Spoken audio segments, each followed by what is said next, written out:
Warm welcome to all. Warm welcome, Dr. Shabina Madam. Can you just wave to acknowledge your presence to all the attendees? Thank you so much.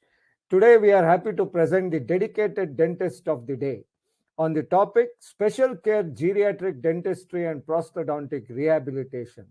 With an aging population, obviously, the work that Dr. Shabina Madam is doing is very relevant to our society. So it is indeed a great pleasure and honor to have Dr. Shabina Madam on this platform. So I am Sunil Chiplunkar representing Group Pharmaceuticals today. And Dr. Shabina Madam, Dr. Shabina, as I will call her henceforth, is a prosthodontist and implantologist who did her BDS from KVG Dental College and Hospital at Sulia. And Sulia is basically a small town, and KVG Dental College is dedicated at providing the right knowledge, skills, and attitude for future dentists to put their best foot forward into healthcare. This small town called Sulia is one of the seven talukas of Mangalore South Kannada district, also called Dakshina Kannada district, which is well known actually for its freedom fighters. She also did her MDS from Vignan Educational Foundation's Bangalore Institute of Dental Sciences and Research. As a dedicated prosthodontist and implantologist, her interests and procedural skills all revolve around prosthodontic works, whether it is about the fixed and complete and partial dentures, crown and bridge work, implant dentistry, cosmetic dental procedures, and so on. She is highly research oriented, having presented many papers and delivered lectures on several national and international conferences on interesting topics. She has worked as a senior lecturer, worked in a reputed dental clinic chain as a prosthodontist, and is now a consultant in many private clinics for smile designing. When you think of a prosthodontist, you should think of a specialist who basically replaces the teeth and restores oral health and function. And there are several problems, which are associated with dentures, which is one of the outcomes of going to a prosthodontist. One interesting aspect is the denture breath, which is also called bad breath or halitosis, which is associated with dentures and could be because of what is called as a biofilm on the dentures, that is the sticky growth of the bacteria. And there are other complicating factors like the dry mouth, infections in the mouth, particularly in the elderly subjects who have got hyposalivation, which causes a lot of issues. So, denture hygiene and to prevent and correct the denture breath is one of the important aspects. Because if denture hygiene is poor, there could be a lot of issues like the fungal infection, or it could also be the bacterial infection, or there could be the inflammation, redness, which is caused due to the denture induced stomatitis. There could also be, in worsened cases, a traumatic ulcer and cheilitis, or basically there are inflammatory lesions at the corners of the mouth. So many issues are there related with that of the dentures. In fact, denture hygiene is a very important aspect. They have done a study and they found that among the dental practitioners of Jabalpur city, many of the dentists did not associate the oral biofilms on the denture stomatitis issue. So they also did not coach the patients on denture hygiene.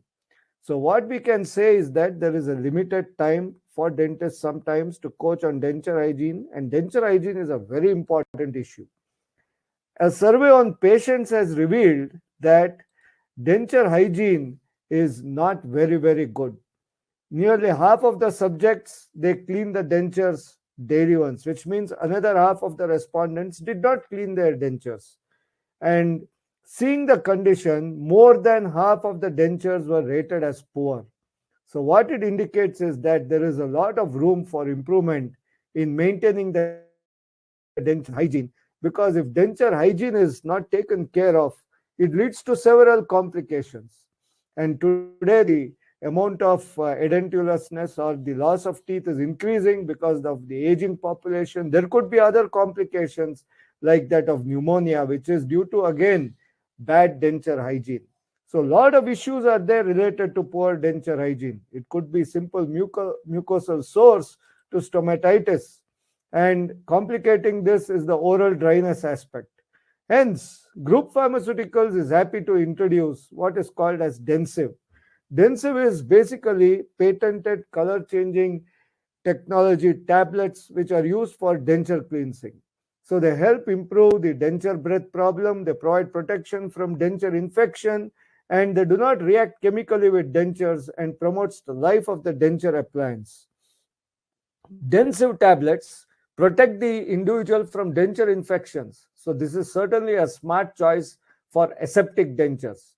Due to the improvement in the denture hygiene, there is also a color changing technology that reinforces the habit of using the dentures, as well as the denture cleaning tablet called Densive. So there is the generation of active oxygen, which helps provide the aseptic dentures and also helps remove the biofilm and also ensures there are no stains. So you get a very good denture, and denture maintenance is excellent with this product. So Densive has picked up very well because of the sodium perborate as well as because of the PMPS technology. So basically, you put Densive into a glass of water, and within 15 minutes, it changes from colorless to green, from green to blue. So once it changes to blue, you are sure the denture has become aseptic and stain free because there is very good cleansing action and anti stain action due to the activities of Densive, which offers sodium perborate and potassium monosulfate also. So there is a very good friendliness to the environment. There is no toxicity of this product, and damage to dentures on a long term use is also not there. And the elimination of biofilms and stains takes place with the use of Densive. So do trust Densive for very good denture appliance maintenance and creating an aseptic quality. Oh, what a smile, isn't it? Well, that is Julia Roberts. You see, at the University of California, the Mills College, they studied the class photos of various classes. They found that some girls smiled genuinely. That's called as a Duchenne smile, which reaches up to the eyes. And the researchers tracked down these women 30 years down the line. It's called longitudinal study. And they found that the genuine smilers were blessed with happier lives in terms of marriage, well being, and career. And that's exactly what dentists, good dentists like Dr. Shabina Madam, do. They help you restore confidence and smile, make you smile confidently. They make you smile with a Duchenne smile, and that will enhance your life. In fact, an encounter with a dentist can be life changing. And do definitely make a Duchenne smile. Enjoy this excellent webinar that Madam is going to host. And I'm sure that you will be able to get better interaction and get better knowledge on what actually prosthodontic practice is. And also, you will understand what are all the intricacies about prosthodontics. Thank you very much. And now the floor is all yours, Dr. Shabina Madam. The attendees are eager to listen to you. Thank you very much. Thank you. Thank you. That was such a warm welcome. Thank you so much. Sir has already introduced, I am Dr. Shabina, prosthodontist. So today we'll be talking about geriatric dentistry. How good care we can take about the older people that are around us. Okay. So to go ahead, we'll start with the introduction today. So, prosthodontics mainly focus on dental prostheses involving diagnosis, treatment planning, rehabilitation of the oral health problems. Is it what I'm saying is right? No, no, no. We don't only do that, but we also understand that oral health the older age people require little more of us. That is, maintaining the oral health in older elders has been become a challenge and has a major impact on geriatric life. Unlike the younger adults, maintenance of oral health along elderly people is quite dissimilar, as there exist a lot of physical and mental changes in the health that happens. Okay. Okay. So, in older age, what happens is there is altered oral health. It is quite common in the older people because of the natural aging along with the deterioration of the systemic health. uh, edentulism, dental caries, periodontal disease, xerostomia, oral malignancies are some of the general oral problems that are faced by our senior citizens. Along with these, the customary oral changes that one can encounter along with geriatric people is the inability to chew food properly, receding gums, diminished salivary secretion, gradual loss of taste sensation, smell detection, while the bodily variation involved incapable of absorbing nutrients, declined immunity, and slow metabolism happens. So the main problems in geriatric patients are poor oral health in geriatric population is the risk factor which is interrelated to the systemic problems. Systemic problems like I'm talking about the respiratory diseases, the cardiovascular diseases, normal diseases like the other diseases like diabetes. All these are systemic diseases. So the oral health is directly or indirectly related to these systemic health issues. It, edentulism is a condition in the elderly people which is indirectly related to the malnutrition issues. Why? Because there are no teeth, they cannot chew, so that causes the malnutrition, or absorption of the nutrition is less. So, coming to what is geriatric dentistry? Geriatric dental education can be defined as that portion of pre-doctoral dental curriculum that deals with special knowledge, attitude, and technical skills required in provision of oral health care for older elders. What is a gerodontist? Gerodontist is nothing but geriatric dentist. So the difficulties that are faced in access to the older oral health is obesity, snoring, hearing impairment, immobility or mobility constraint, financially independent or financially dependent, congenital impairment, smoking, excessive alcohol consumption, dementia, burning mouth syndrome, dysphagia, and roofing of saliva, elderly abuse. In that again we have systemic diseases like uh, diabetes mellitus, hypercholesteremia, cardiovascular diseases, sedentary lifestyle. In respiratory diseases we have chronic obstructive pulmonary disease, asthma. Then we have in mental diseases we have Parkinson's syndrome, uh, Alzheimer's. So all these are the systemic diseases that we need to take care in access to the oral health.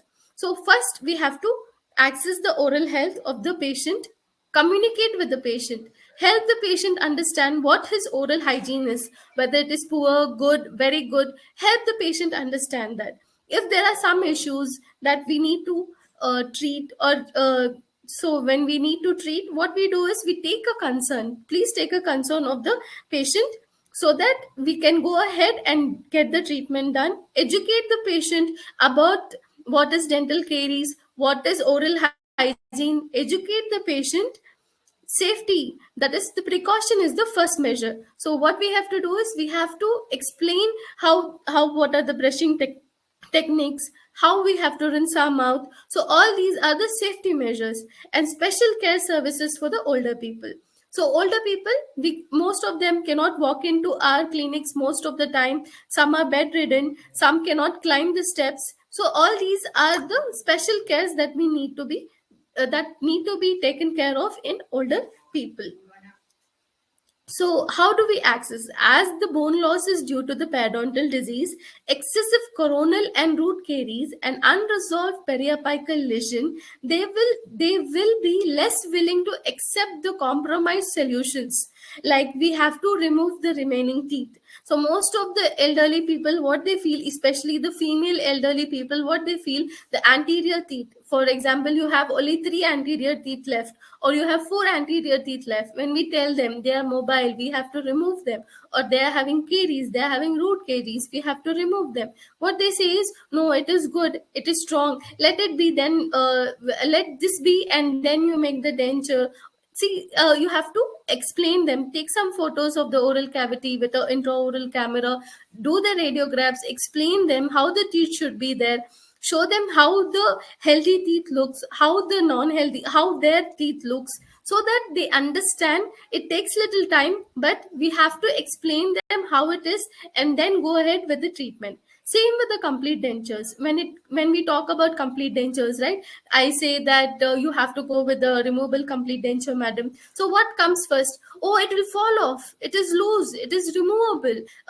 When I talk, if it slips out, when my saliva is falling on the other patient, this is what the basic concern the patient has. So we have to explain them how it is, how much long it takes to get adapted, how the what is the duration it will take. All this should be explained in detail to the patient. We need to have a lot of patience and then explain why complete dentures are like that.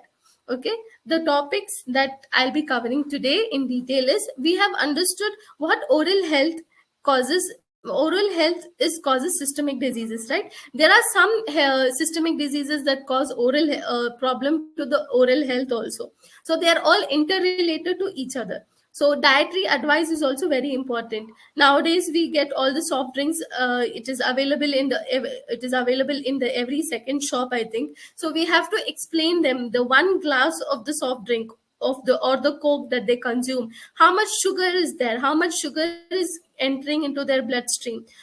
Coming to the food, avoid junk foods. So we have to explain them why they have to avoid junk foods. Then what is the effectiveness of oral hygiene, how to achieve it. Then fluoride implementation is also required, that also how to achieve it. Then what are the effects of smoking and consuming alcohol, or using the substances, other substances. Then how the medication affects, like asthma medication or Parkinson's medication, how these medications affect the oral cavity. Then xerostomia, and what are its harmful effects on the oral cavity. Then the reasons why they have to visit dental clinic, why their dental attendance is very important, is also to be explained. So the common problems that we see in the oral cavity in the elderly patients are uh, erosive areas of enamel, xerostomia, hypersalivation, angular cytosis, extensive dental caries. So all these are the common problems that we address in the older people. So we have to explain. How are we going to explain? Say the patient is walking in, he is an independent patient or he is financially dependent. Okay, so we have to explain him what is the oral condition, how many caries he's having, or how many missing tooth he's having, how many root stumps he's having. What if it is left in his mouth, what happens, what is the future? You have to explain it to him. Okay, then the next level, you have to explain it to his caregiver or his family member who's taking care of him. You have to explain him. Or else we have to make a community group, okay, or a club where the senior citizens are walking in. We can explain individual senior citizen, or we have to volunteer ourselves or arrange the volunteers in the group that who can explain these situations to the senior or the elderly patients. Or in the in the higher level is opening a clinic where there is no clinic, or opening a hospital setup where there is no hospital setup, in the areas where there are no hospital setups. These are the few things that we can do in the community level explanation. So starting off with, we will start off with the major the common problem that I think every second elderly patient faces is obesity. So, what obesity is? It is inadequate or adequate take overweight, or intake of the food which is not required causes overweight, or that is called as obesity. So what we have to explain them, we have to explain this food triangle. I'm sure everybody is aware of the food triangle or pyramid. We have to take 5 liters of water. Good. We have to include wheat, rice in our daily diet. We have to include vegetables and fruits in our daily diet, which contains calcium, vitamins. All these should be included in our daily diet. We have to explain the causes why overweight should be avoided. For example, if the patient is overweight, you have to tell them what are the hormonal changes that take place, or what are the stress levels that happen, or you have to explain them the fatty acids, how they react. So what happens, there is a cause of diabetes, cardiovascular disease is caused, then there is breathlessness or sleep apnea is there, that will lead to disability and then mortality. We have to explain to our patients. So adequate nutritional intake is very important in promoting the oral health and well-being of the patients. Disorder of the oral cavity contributes to poor eating. For example, there is some pain, the loose teeth is there, there is some pain. So what happens, or there is ill-fitting denture, that will reduce, that will result in taking food, the inability to consume food, or they take which is easier food. The patient takes which is easier food to for themselves. Now, how this obesity affects the prosthodontist or a dentist, for example. An obese patient walks in. If, for example, there are three stairs, okay, he walks in, there is a lot of breathlessness. Please make him sit first, and then allow him to sit on the dental chair. Make sure that you don't supine your dental chair too much back, because the patient will feel like his stomach is falling onto his face. So don't supine the chair. Try to upright the chair and then do the oral examinations. I understand the oral examination is again difficult because of the chubby cheeks and thick tongue. You will not be, and the mouth opening will be very less. So these are the problems that you can face. So you have to make sure that your light is right falling on the oral aperture. Then taking impression is also another difficulty. There are chubby cheeks. The tray will, the corners of the tray will go hurt the cheek, sulcus of the cheek, or lingual sulcus. So it is very difficult to take the impression. So you have to explain why they have to reduce their weight. All this should be taken care, and then you have to explain why the patient is overweight also.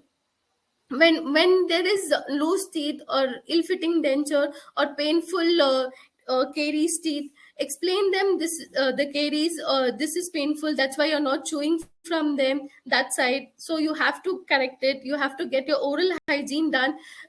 Then then definitely there will be change in the weight. Then next is snoring. So most of them are ashamed of the loud sound that they make when they are asleep. That is called as snoring. Okay. So why does this snoring happens? Because of the gravity, the muscles relax. Okay, the gravity and the muscles relax, which falls down to the throat. All the soft tissues fall back to the throat, resulting in constriction of the air to flow. So because of which, when the air flows, there is there's lot of vibration that happens. Because of this vibration, what happens, sound is produced. Okay, so this sound is produced. Now what happens is, what is the major sound is not the problem. What happens is, after that, there is disturbance of the sleep. The patient gets up because of the sound, or sometimes there is sleep apnea. Sleep apnea is sudden waking up from the sleep because you're not able to breathe. There is obstruction of the respiratory tract, so you're not able to breathe. Because of this, you will feel very much difficulty in sleeping.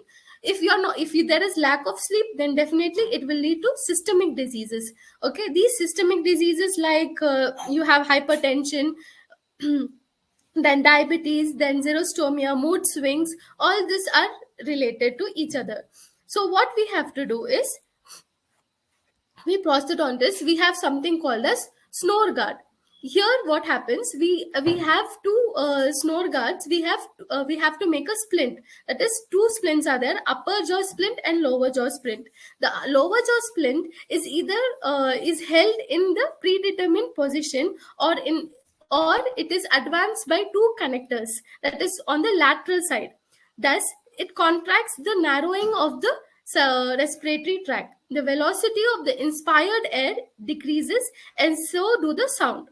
Generating vibrations of the tissue is also reduced. With this, the jaw movement is possible, but no falling back of the jaw happens. That means with this device, the device you can see here with their upper and lower splints are there, which is laterally attached. So what happens here is, these splints are made, and your lower jaw is not falling back, or it is not falling onto the throat, because of which there is there are no vibrations that are produced, so there is no sound. Okay, with this the patient is very comfortable, he's able to do his regular like jaw movements, and even it is acting as a snore guard. So this is very nice. And coming next to the hearing impairment. Hearing impairment are of three types, that is sensorineural, mixed, and conductive. Sensorineural is because of aging, noise damage, or drug side effects, auditory tumors, or blasts that can happen. These are about sensory neurons. Now mixed are genetic rehab because of genetics, infection, or head traumas. Then conductive is because of fluid is there, or wax blockage is there, or rupture of the eardrum is there because of that. So for example, if elderly patients are unable to wear hearing aids, some patients, yeah, definitely they can wear hearing aids, and they can hear to you, but some patients, they cannot wear hearing aids. Such patients, like where there is decreased auditory input or decreased nerve activity, structural damage or structural changes in the brain, verbal communication is difficult, decreased socialization, depression, anxiety, and social isolation, such patients they cannot use the hearing aids. So in here it is very important that you don't speak loud to these patients. First thing, you should never be loud in front of them. And second thing is, don't use the third person. You should not use the third person as to explain your treatment or to explain what you're doing. Try to use sign languages. This is the best that I have been using. I have never used the third person, or I have never spoken aloud to my patients. Either I go very close to them, or use the sign language. So the sign language is the best language. So they are connected to you. You see to their eyes, you explain them what you're doing, they believe in you, they see into your eyes, and they believe in you that the treatment that you're doing is the best that you're doing to them. So that is what I want to tell about hearing impairment. The next will be mobility constraint. So for example, the people are for people, you have to do the environment age friendly. Make sure there are very less steps. For example, if your clinic or your setup is on the first floor or second floor, make sure that there is lift, make sure that wheelchair facility is there, and there is sloping next to the steps, there is slopingness, so that the patient can come up and go down very easily. Don't give late appointments, try to give early appointments. If the patient walks in, try to finish your appointment and then immediately take him as the next patient. Try not to make them wait for a longer time for the elderly patients. Not only if some disease is there, but make sure that, because they get very restless very fast, so I request you to finish their appointments faster. Coming to the now this is very important, financially independent or financially dependent patient. When for example, your patient is financially independent. Okay, say your patient is financially independent. So now what this older patient is, he is taking care of his family, say his wife, if not his children, his wife, and then he's taking care of his other health issues. So try to budgetize the treatment. Try to give a budget treatment for him, so that he can afford this treatment and go ahead. Okay, and if he is dependent, say he's dependent on his son, okay, or a caregiver, you explain the caregiver why this treatment is to be done, why he has to undergo this treatment, after this treatment what will be his lifestyle. So this is very important to be explained to the caregiver. There was a study which was done. Usually at the age like 25 to 59 is the time where the people are independent. They are earning and eating. After that age, they say that most of them are not earning and eating. They are basically dependent. Smoking. So all of us know what does smoking cause, which how it affects the uh, oral cavity. I'll just picture here. You can see the upper palate. It is basically the smoker's palate. It is the inflammation of the salivary glands. Here, the older elders, they don't understand that there are some taste buds in the roof of the palate, or there are roof of the mouth. Okay, in the palate there are some taste buds. So what they do is they wear the dentures nicely. They put the adhesive also on the denture and wear. But what happens? They are cutting down the taste buds of the roof, right? So please explain them that they should not do. I know it happens that not most of the patients get full tight upper denture, but then please explain them what harm they are doing to their soft tissues. Coming to the excessive alcohol, yes, drinking milk is much better than drinking alcohol. So basically it there are oral cancer is formed. Then chances of oral cancer, caries, smelling of the mouth, bad breath. So all these are the causes of excessive alcohol, plus systemic diseases are also caused. Then dementia.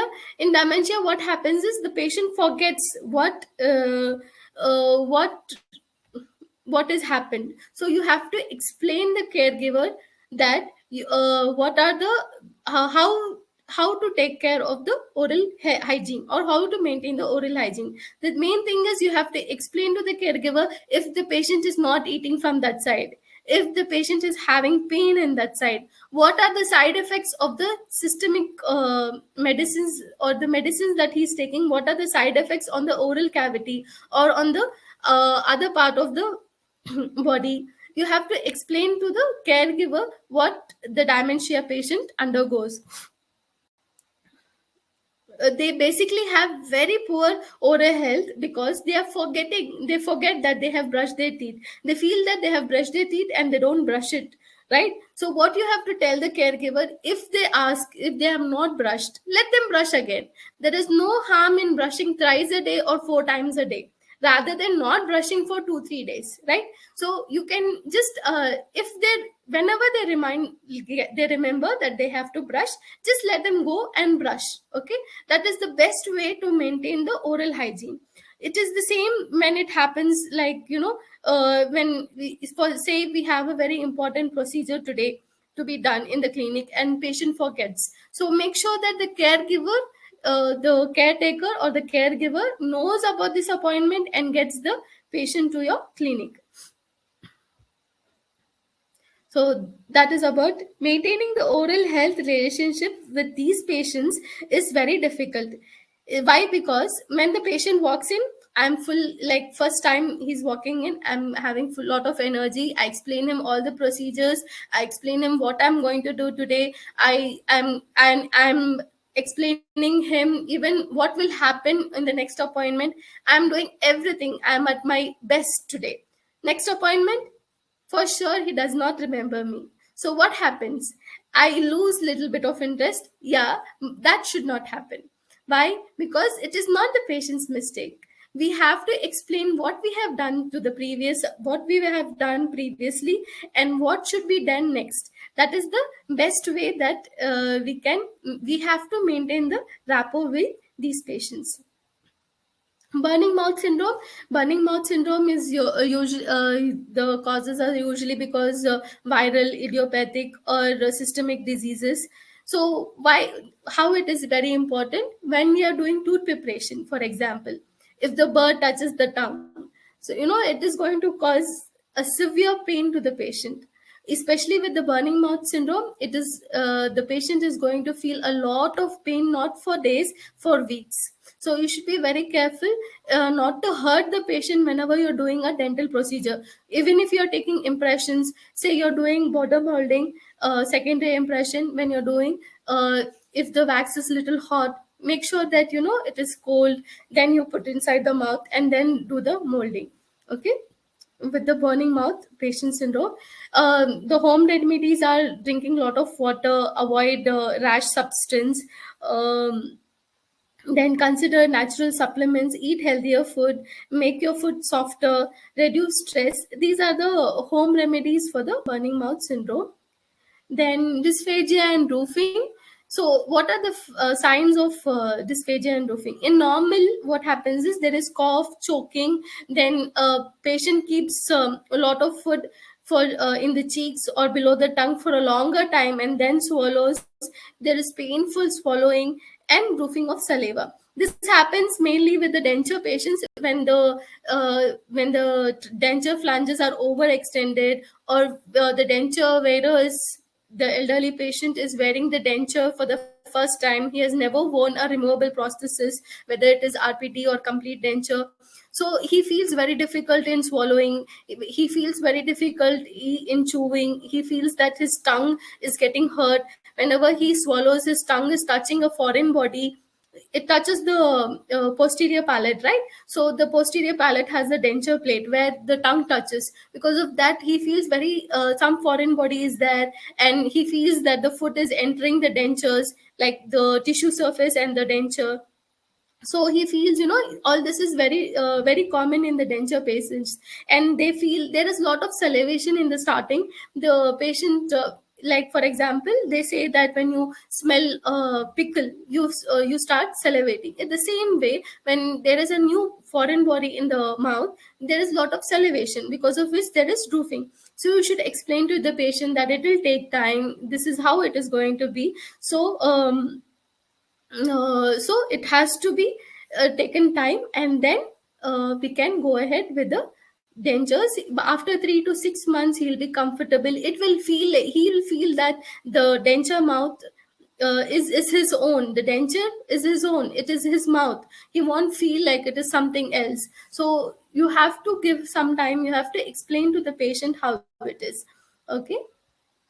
Then elderly abuse is there are different types of abuses that happen, whether it is financial, physical, or whether it is in health matters or sexual matters. So what physically? So there are different types of abuses. Here we'll be mainly talking about the oral health care that we'll be dealing with. So if the patient is having lot of caries, okay, lot of pain everywhere, abscess is there, that means definitely that the patient is not being taken care by the caregiver. The patient is being ignored or is under some kind of abuse, right? So you have to make sure that you inform to the higher authorities, or inform to the local area individuals, that what is the situation, why is it like this. So, and then explain them how the oral health or elderly or matured mouth should be, and how it should be taken care of, how the abscess should be treated. All these details should be explained and then treated. Then diabetes mellitus, it is very common now. Every second person or every third person who walks into the clinic has diabetes. So like they say, 1 in 5 cases, the tooth loss is because of diabetes. So oral health and diabetes is related to each other. Okay, so there are 6 major problems that are faced by in diabetes mellitus. That is excessive toothache, taste impairment, delayed healing, gum disease, salivary gland dysfunction, and fungal diseases. That is the oral thrush, candidiasis that is seen. So all these are the common problems that we see in diabetes patients. Diabetes patients, whenever we do tooth extraction, for example, there are some root stumps left before we fabricate the complete denture. So we should make sure that the patient understand that he is a diabetic patient. Whenever I'm trying to do a surgical procedure, whether it is a tooth extraction or ridge augmentation, there is going to be a delayed healing. He has to wait for the complete healing of the soft tissue, and then the complete denture will be delivered. Once the complete denture is delivered, even the smallest say roughness, or the he feels that rash is there, that healing also will take time. So all this should be explained prior to the patient, before the procedure is being started. because the healing is delayed in diabetes. Then coming to hypercholesterolemia, here you can see that when there is lot of bacteria in the mouth, it goes into the bloodstream. It gets connected with the fatty acids. It just blocks the blood vessels and ultimately leading to the blocks. So this is about the hypocholesteremia. Then coming to cardiovascular diseases, say your great grandparents both had cardiovascular disease. That is your father, your grandfather, both the grandfathers and the grandmother. That is all the three children get the cardiovascular disease. Then their daughter get the disease and their child. Whereas when both are having cardiovascular disease, then their son gets the disease and both the children get the disease. So this is the family history of cardiovascular disease. So basically I have already explained what happens when there is a lot of calculus or um, bacteria that is present in the oral cavity that flows to the bloodstream, causes heart problems.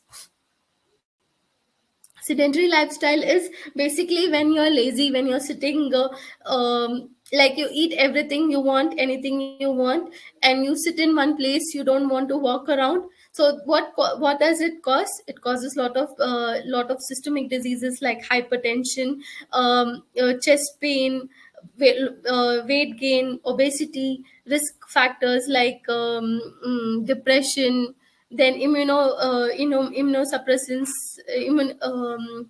immunosystem is compromised, then physical disability happens. So what we have to do, we have to explain the patient why he's undergoing all this. Then brisk walking, doing household work, physical activity, avoid junk food, drinking a lot of water will help in correcting these lifestyle. In when these lifestyle, especially why I'm talking about this lifestyle is, for example, there is a caries.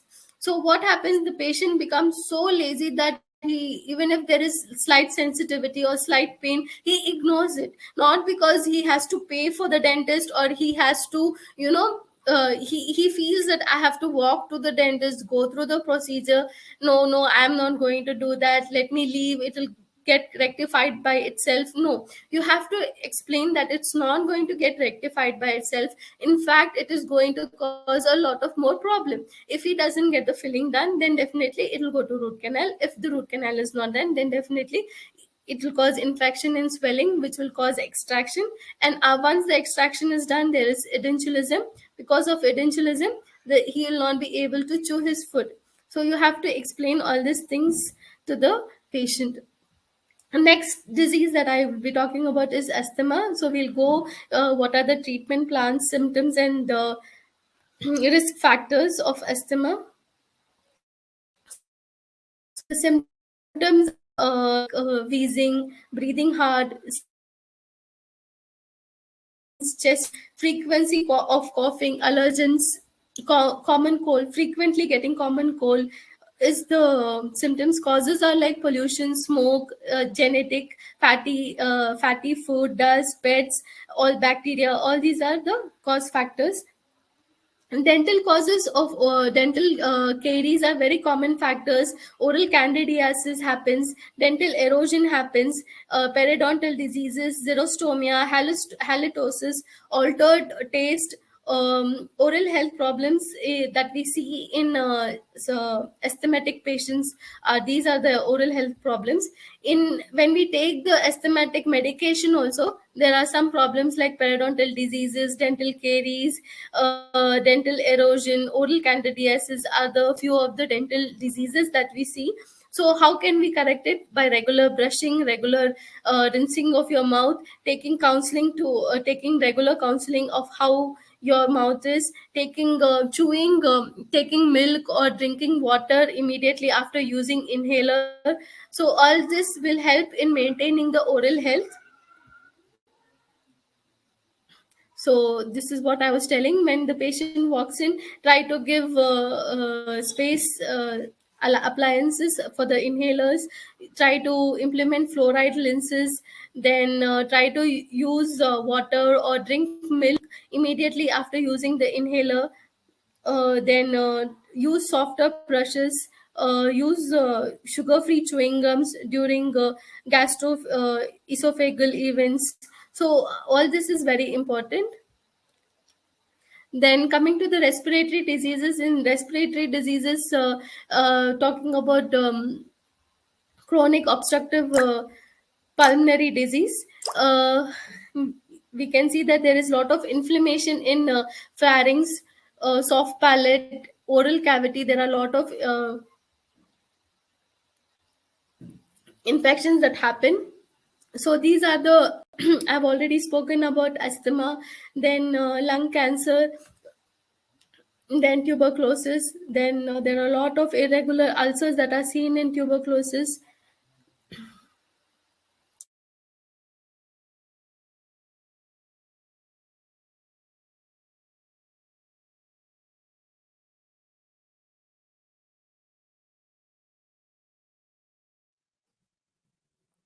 Yes, madam. Any issues are there? I think there must be some connectivity issues. We'll just wait. It can happen sometimes. There's technical glitches. It's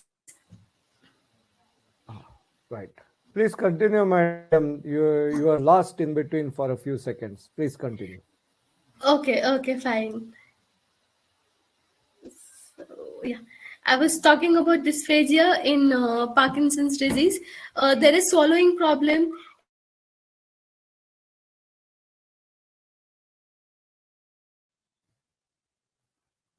Madam, again we have lost you. I think there is some issue there with the internet technology. I'll just wait. Within a minute or two, madam will be there.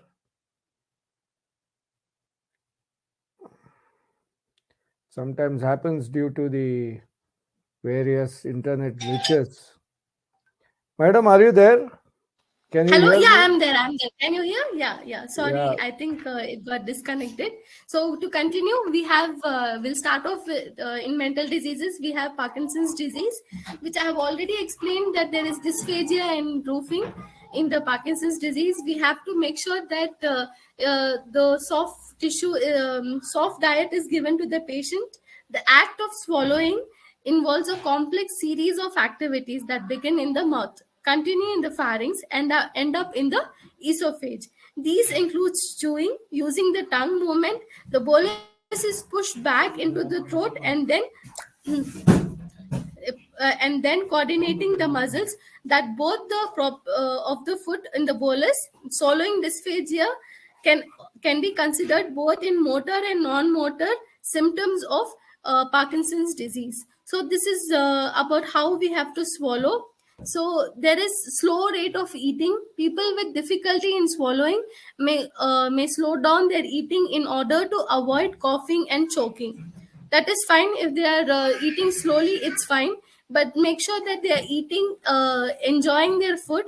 The sensation of food is sticking to the throat. That is also there. The sensation of food getting sticking to the throat will be felt. There is cough. So give in between, try to drink a little bit of water. There is difficulty in swallowing pills.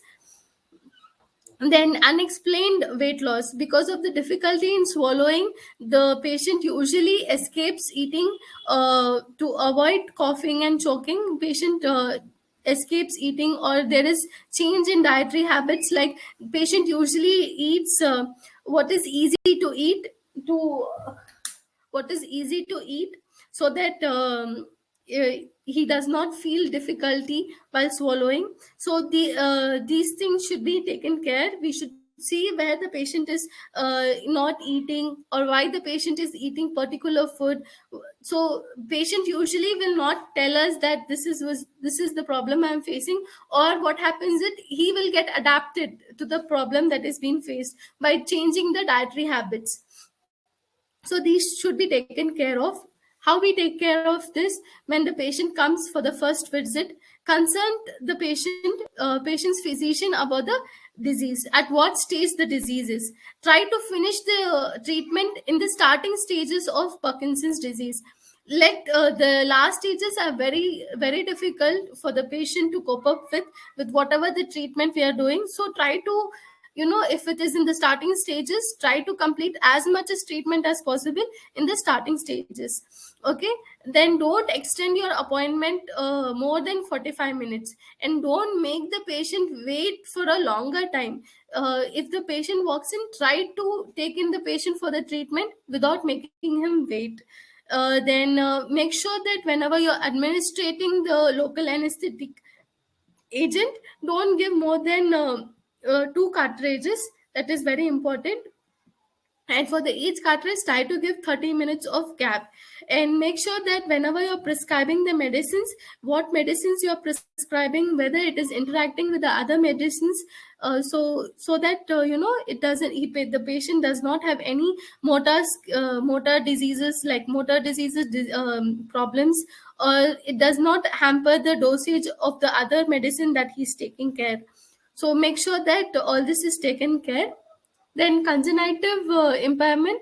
See, like oral cavity, like I already told you how oral cavity health is very important for the systemic diseases. You have to maintain the oral hygiene. So if at all there is, lot of caries, if the poor oral hygiene is there, then there is, infection which reaches the brain. There is neurodegenerative disease, morphologic changes are there. So all this is the systemic diagram that is being shown here. Then telehealth technology. This is now, after, I think after the lockdown, this has been developed uh, very nicely. This is being followed almost everywhere.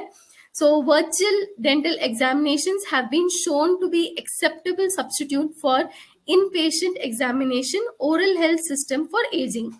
For example, you're not having an healthy environment for the patient. What do?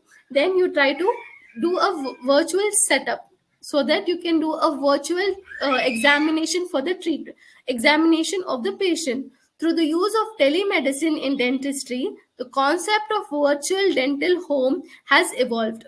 The virtual dental home is based on the principle of bringing care to the places where undeserved population live, work, or or receive social, educational, or general health services. Integrating oral health with general health, social, and educational delivery systems, and using telehealth technology to connect a geographic disturbance. So basically, what I'm trying to explain is, when the patient is not able to walk into us, we have to, set up a telehealth technology or telehealth communication, so that we can, at least the appointments where we are not physically required can be done.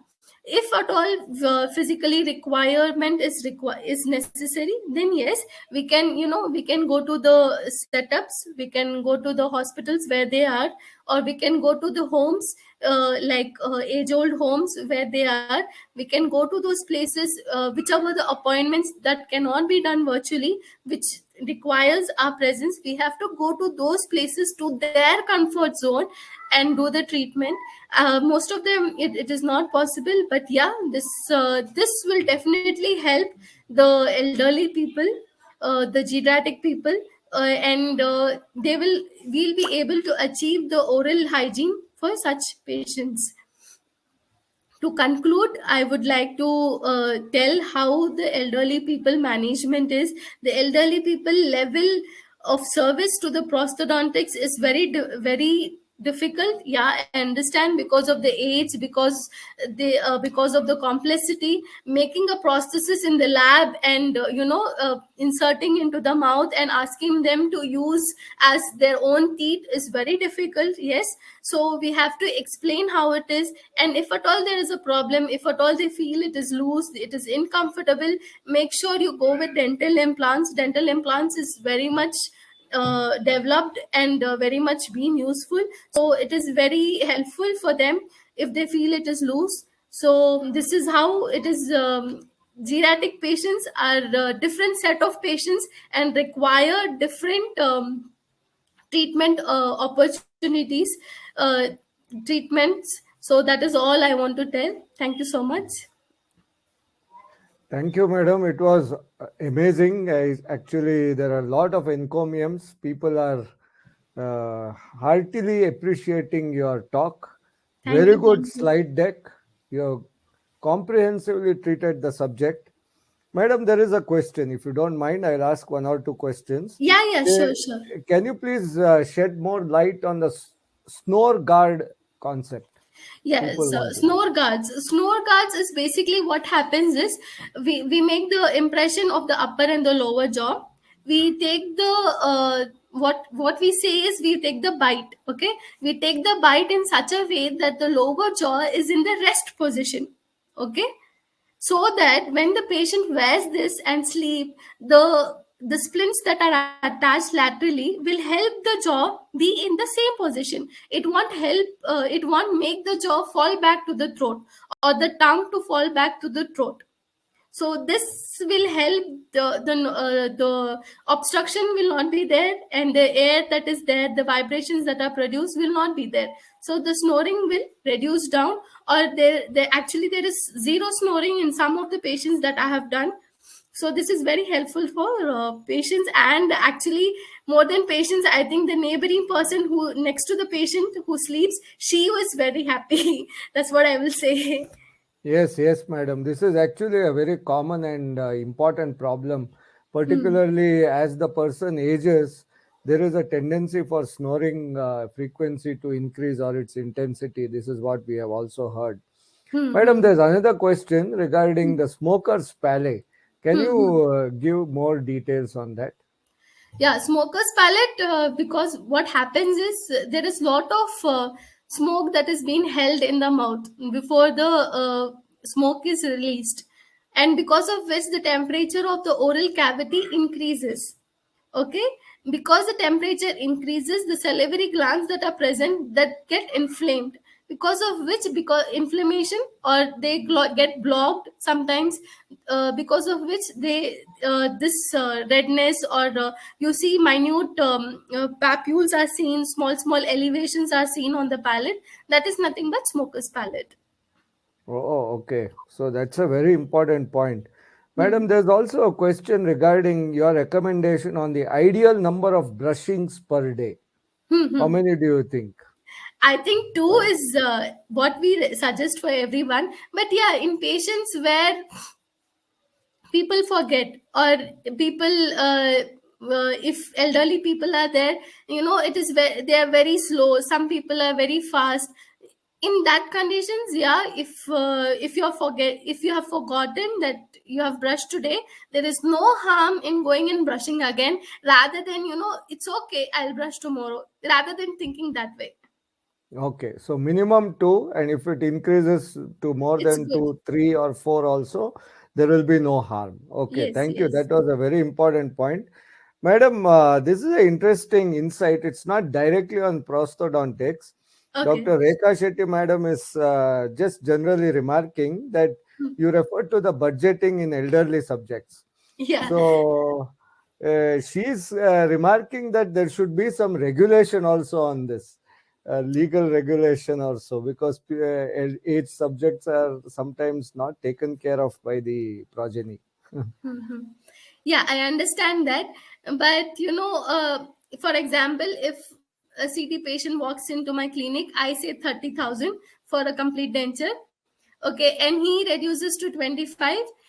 I feel like, okay, if he's reducing, there is something that is there in his mind, and that's why he's reducing. But sometimes what happens, it will not fall in our budget. So because we have to give to the lab technician, we have to give to the assistant, we have to give to the materials used in the clinic, sometimes it will not fall in our budget. So I feel like, in India, it is not possible to make a single price for everyone right now. maybe in future, yeah, definitely.